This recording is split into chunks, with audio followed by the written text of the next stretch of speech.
2 Samuel chapter 9. David and Merib-baal.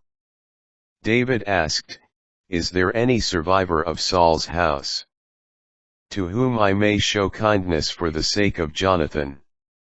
Now there was an official of the house of Saul named Ziba. He was summoned to David, and the king asked him, "Are you Ziba?"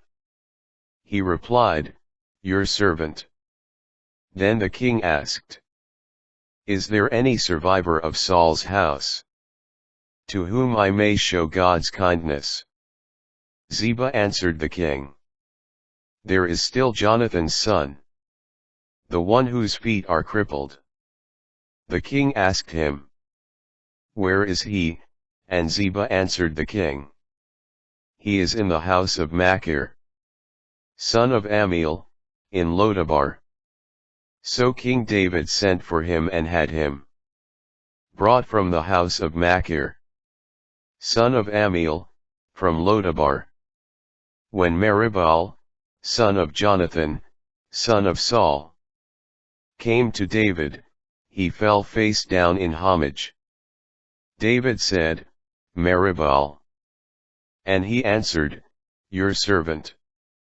"Do not be afraid," David said to him. "I will surely be kind to you for the sake of Jonathan your father. I will restore to you all the lands of Saul your grandfather, and you shall eat at my table always."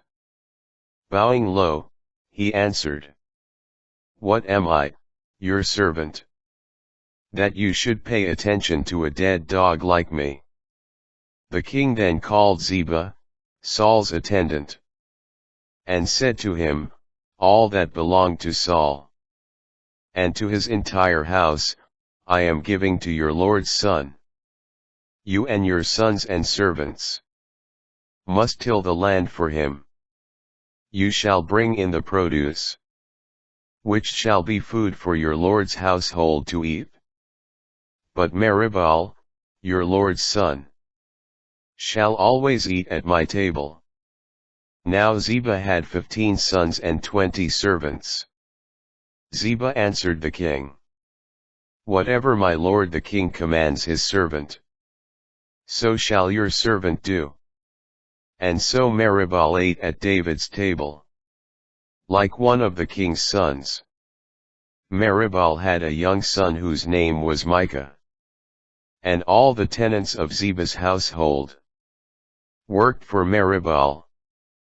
But Merib-baal lived in Jerusalem, because he always ate at the king's table. He was lame in both feet.